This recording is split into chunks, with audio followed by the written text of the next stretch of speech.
Thank you for joining us today for another presentation of Let the Bible Speak with your speaker, Brett Hickey. The 24-hour news cycle. Sensationalism rules. Flashing neon lights, volume cranked up. Undue praise pours out on secular heroes, and inflated disdain is heaped on villains. Contrast the unbridled roar of modern media with the unimpassioned, restrained reports of the gospel writers on the betrayal, trials, barbs, beating, torture, and murder of God's innocent lamb. Jesus' positive impact on his countrymen, concentrated in a whirlwind 3.5-year ministry, merited celebrations in the streets in his honor. But the only parades with Jesus were merciless mock fests, first from trials before his highbrow Jewish enemies, to Pilate the Roman governor, to Herod Antipas, the tetrarch of Galilee, back to Pilate, to the flogging by the Roman soldiers, back to Pilate, and ultimately to Golgotha, to die on a Roman cross as if he were a heinous criminal. The orchestrated mayhem surrounding the Messiah's final hours bore Satan's fingerprints. The gospel backstory, though, is that God used for his own purposes the intense hatred of Satan and his militant accomplices to show God's even more extraordinary love for man. The Spirit explains in 1 Corinthians chapter 2, verse 7 and 8, "But we speak the wisdom of God in a mystery, the hidden wisdom which God ordained before the ages for our glory, which none of the rulers of this age knew, for had they known, they would not have crucified the Lord of glory." This morning, we'll probe the details surrounding the crucifixion of Christ after a song. There's a fall comes ringing o'er the restless waves. Send the light, send the light, send the light. There are souls to rescue, there are souls to save. Send the light, send the light, send the light, send the light, send the light, the gospel light. Let it shine, shore to shore, from shore to shore. Send the light, send the light.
What exactly happened to Jesus? The Apostle John sums up the day's brutalities with remarkable brevity. John 19, verse 1. "So then Pilate took Jesus and scourged him." Verse 17 and 18. "Then they took Jesus to a place called Golgotha, where they crucified him." Endearing disciple, intimate friend, son of Zebedee and Salome, fisherman brother of James, is this all you will say? about the unrelenting violence unleashed on your best friend for a period of 6 hours? John's reporting of the day's events was the work of the Spirit, not Spielberg, you see. John had a job to do, and it would be done right. He was not to pour out, unfiltered, the sights, the sounds, and his guttural reaction to pure evil. Just the facts. This, of course, adds legitimacy to his testimony. Lee Strobel interviewed Alexander Metherell in The Case for Christ. Metherell, the research scientist, medical doctor, engineer, author of an array of publications like Aerospace Medicine, The Physiologist, Biophysics Journal, and Scientific American, has worked with the National Heart, Blood, and Lung Institute of the National Health Institute and is board certified in diagnosis by the American Board of Radiology. Metherell speaks convincingly on the impact of the abuse that Jesus received. We'll also consider the expert analysis of Dr. William D. Edwards in the 1986 special communication of the Journal of the American Medical Association titled On the Physical Death of Jesus Christ. The stage is set, if subdued, with a sleepless and highly stressful night. Jesus' keen awareness of the coming convergence of prophecies creates great strain in Gethsemane. He knew not only what he would witness, but he also had a view to the unseen realm. He knew not only of the wholesale human rejection, but also the forsaken by the Father feeling. His human dread led him to the prayer in the garden, Luke 22, verse 42 and 43. Father, if it is your will, take this cup away from me. Nevertheless, not my will, but yours be done. Even after an angel appeared from heaven, strengthening him, the distress so boiled within that his sweat became like great drops of blood falling to the ground. I've had considerable anxiety on occasion, but nothing like this.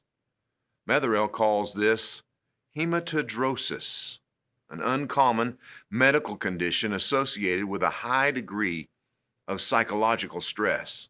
He adds, severe anxiety causes the release of chemicals that break down the capillaries in the sweat glands. As a result, there's a small amount of bleeding into these glands, and the sweat comes out tinged with blood.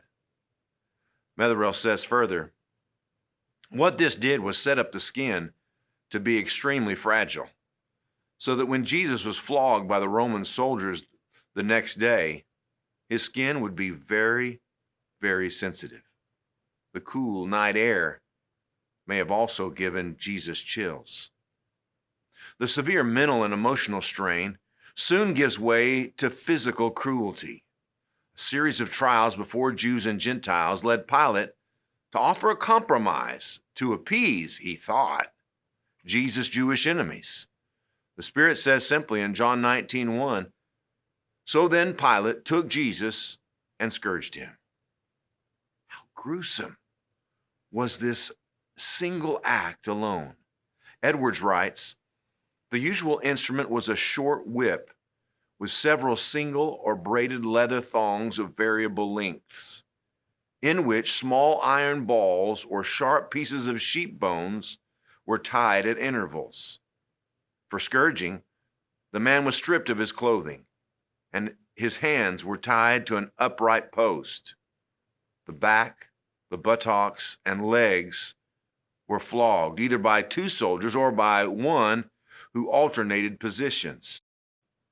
The severity of the scourging depended on the disposition of the lictors and was intended to weaken the victim to a state just short of collapse or death. As the Roman soldiers repeatedly struck the victim's back with full force, the iron balls would cause deep contusions, and the leather thongs and sheep bones would cut into the skin and subcutaneous tissues. Then, as the flogging continued, the lacerations would tear into the underlying skeletal muscles and produce quivering ribbons of bleeding flesh. Pain and blood loss generally set the stage for circulatory shock. Metherell reports the back would be so shredded that part of the spine was sometimes exposed by the deep, deep cuts.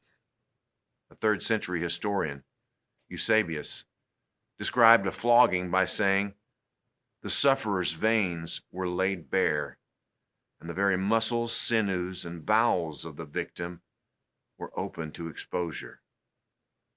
Imagine being hit once by a brawny Roman soldier with such an instrument. Whack! He would inflict great pain if he had only a leather whip. But this beating was far worse.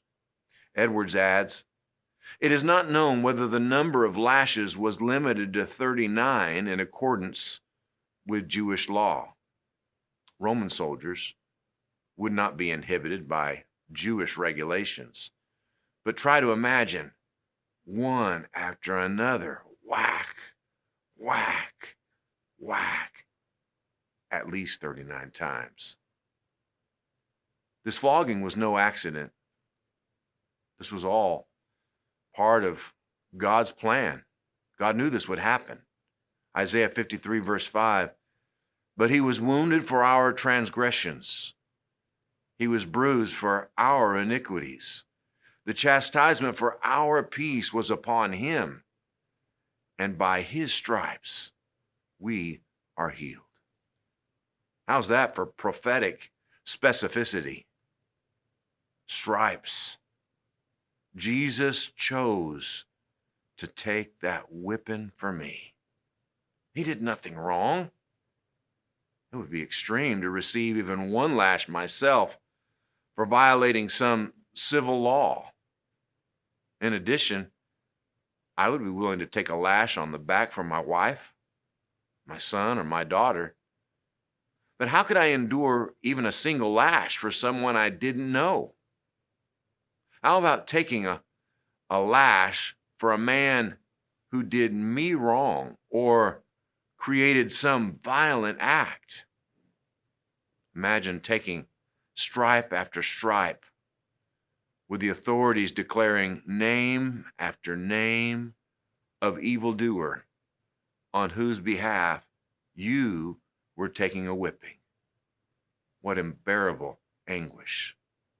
We'd cry out, stop, unjust. Jesus did nothing wrong. He was sinless. The scourging wasn't just for the sins of Mary, Peter, James, and John. He took that beating for Judas Iscariot, for Saul of Tarsus, who will persecute the church, for Annas and Caiaphas, the chief priests, for Pilate, for the soldiers who whipped him, the soldiers who spit on him, mocked him, and nailed him to the cross. He took their whipping, at least prospectively. John 3:16, for God so loved the world that he gave his only begotten Son, that whosoever believes in him should not perish, but have everlasting life. Friends, that's everybody. The Holy Spirit teaches that the Lord is not willing that any should perish, but that all should come to repentance. 2 Peter 3, verse 9. By Jesus' stripes, he offered spiritual healing to the world, to any and to all. That's Bible, and that's amazing grace. Jesus sought no shortcuts, but we see why Jesus had no stamina to carry the cross all the way to Golgotha. During the scourging, excessive blood loss often produced hypovolemic shock. Metherell explains, this does 4 things. First, the heart races to try to pump blood that isn't there. Second, the blood pressure drops, causing fainting or collapse. Third, the kidneys stop producing urine to maintain what volume is left. And fourth, the person becomes very thirsty as the body craves fluids to replace the lost blood volume. No wonder Christ cried out on the cross, I thirst. After the whipping, the soldiers added insult to injury with a mock coronation ceremony, placing a scarlet robe on his back, a thorn crown on his head, and a staff for a scepter in his right hand. They spit on Jesus and struck him on the head. No food, no water, no sleep. This was only the prelude to the cross, but we see already the weakness of skeptics who denied Jesus' death as if Jesus had merely been in a school-age skirmish. Pilate miscalculated. The scourging did not satisfy the Jewish leaders' bloodthirsty hate. They stirred up the crowd to demand that Jesus be crucified. And Pilate lacked the political will to do more than say, "I find no fault in him," and then give in to their will. Of course, the cross is central to the gospel, so Satan must attack the truth of the cross. In his crucifixion rewrite, titled Passover Plot, Hugh Schoenfield proposes that, quote, Jesus contrived to be arrested the night before the Passover, fully aware that he would be nailed to the cross the following day, but taken down before the onset of the Sabbath in accordance with Jewish law. He would have survived the agony of but 3 hours on the cross. Lies. Bizarre explanation. Schoenfeld has, in his version, Joseph of Arimathea and an unnamed friend arranged for Jesus to be given not the traditional vinegar, but a drug that would render him unconscious and make him appear dead. He would, Schoenfeld says, then be cut down from the cross in a death-like trance, removed to the tomb where he would be nursed back to health. With this lie, the empty tomb could be explained without the resurrection. Hanegraaff cites the approval of Time magazine and Bible scholars like William Barclay, but offers his evaluation.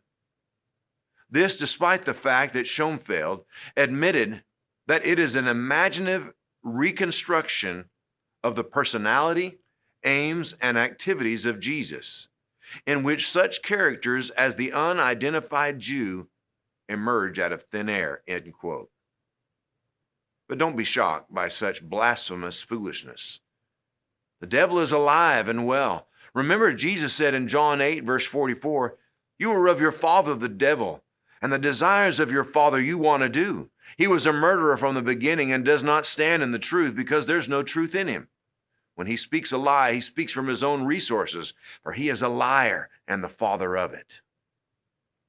A series of similar attacks on the truth of Jesus' death, burial, and resurrection include the Muslim diversion. The son of a Muslim imam shared with me in Nashville. This man insisted that God made Judas look like Jesus. So Jesus escaped in the garden while it was actually Judas who was captured, convicted, and crucified in his place. Muslims champion the so-called Gospel of Barnabas as the true account, no doubt largely because it presents this same bogus story. Dr. Norman Geisler exposes it this way. Number one, Longsdale and Ragg write in their introduction to the Oxford edition of the Gospel of Barnabas that its original writing was closer to the 16th than the 1st century. Number two, there is no original language manuscript evidence for its existence, none. By contrast, the New Testament books are verified by more than 5,300 Greek manuscripts that begin over the first 3 centuries. Number three, this gospel, the Gospel of Barnabas, is widely used by Muslim apologists today, yet there is no reference to it by any Muslim writer before the 15th or 16th century. Number four, no teacher of the Christian church ever quoted it from the 1st to the 15th centuries, despite the fact that they quoted every verse of every book of the New Testament, except for 11 verses. In fact, no Muslim should accept the authenticity of the Gospel of Barnabas, since it clearly contradicts the Quran's claim that Jesus was the Messiah. It claims Jesus confessed and said the truth, "I am not the Messiah." The Quran repeatedly calls Jesus the Messiah or the Christ. This fraud is a typical counterfeit of the true New Testament message. What happened on the cross? Matthew, Mark, Luke, John, Paul, and Peter all provide the truth. First century men knew crucifixion. They witnessed it. Persians, Seleucids, Carthaginians, and Romans practiced crucifixion for 6 centuries before and about 4 centuries after Christ. Thankfully, we've not seen that in our time. After the flogging, the one condemned carried the 75 to 125 pound crossbeam to the crucifixion site outside the city. The victim was naked, or nearly so. The arms were yanked until the shoulders were dislocated, and 5 to 7 inch nails were hammered through the wrists at the median nerve, the largest nerve going out to the hand. The word excruciating out of the cross came from this level of agony. Metherell explains that this pain was like a blow to your elbow that strikes your funny bone. Only the nails in Jesus' hands didn't just hit the nerve, they completely crushed it. Impossible to keep silent through this. Then a similar wound would be made with one spike right through the middle of the feet. A ledge inserted about halfway up the upright shaft gave some support to the body.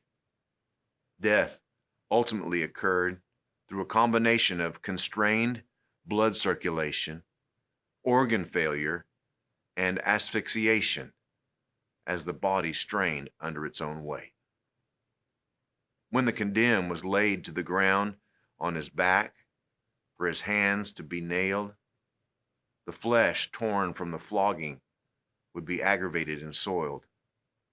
Each breath would run his back against the rugged lumber, keeping the blood oozing and streaming through the crucifixion. All of this drew insects and perhaps birds to add another form of misery. We take breathing for granted, but it was hard work on the cross. Edwards writes in the Journal of the American Medical Association, the weight of the body pulling down on the outstretched arms and shoulders would tend to fix the intercostal muscles in an inhalation state and thereby hinder passive exhalation. Accordingly, exhalation, or breathing out, was primarily diaphragmatic and breathing was shallow. It is likely that this form of respiration or breathing would not suffice, and that hypercarbia would soon result, or excessive levels of carbon dioxide in the blood. The onset of muscle cramps due to fatigue and hypercarbia would hinder respiration or breathing even further. Jesus would have to push his feet against the nail, flexing his elbows and adducting the shoulders to lift him up to exhale. In the process, the pain would spike in the nerves by the nails, on the back against the wood, and the cramping muscles on the arm. Eventually, exhaustion would lead to asphyxiation and death. Also contributing to death would be dehydration, blood loss, stress-induced arrhythmias, and congestive heart failure. By breaking the legs of the thieves beside Jesus, the soldiers hastened their death by asphyxiation. By this time, Jesus was already dead. Rather than break Jesus' legs, the prophecy would be fulfilled, that not a bone would be broken, John 19:31 through 36. One of the soldiers pierced his side with a spear, and immediately blood and water came out. And Jesus died. He died for the world, but more importantly, Jesus died for you. And what does he expect in return? Only that you live for him and that you live in him. When you sin, you die spiritually. You're separated from God. And Jesus says in John 3:5, unless one is born of water and the Spirit, he cannot enter the kingdom of God. Jesus died for you. We can help you obey him today. Stay with us to learn how to get a free copy of this message after our song.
glad you joined us this morning.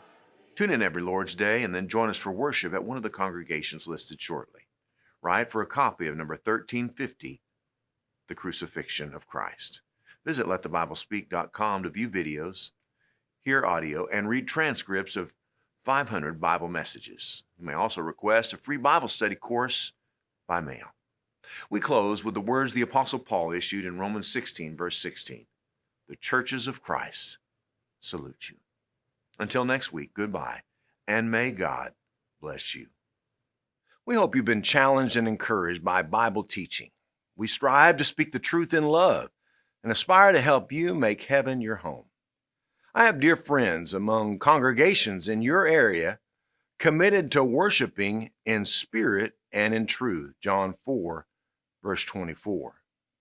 Know that when you visit, you will not be singled out or embarrassed, but will receive a warm welcome from caring Christians. Jesus says, ask and it will be given to you. Seek and you will find. Knock and it will be opened to you. We hope by God's providence to be an avenue through which you more fully live out the will of God. My dear friends near you are knowledgeable and approachable Bible teachers. They would gladly meet with you to discuss the Scriptures with an open Bible. Life is short, so short. James 4:14 says, our life is like a vapor that appears for a little time and then vanishes away. We hope you see the urgency in doing all you can as soon as you can to make sure your life is right with God. Get the Let the Bible Speak app and visit letthebiblespeak.com for a wealth of biblical teaching. Call, text, or email, and we'll personally return each message you send to us.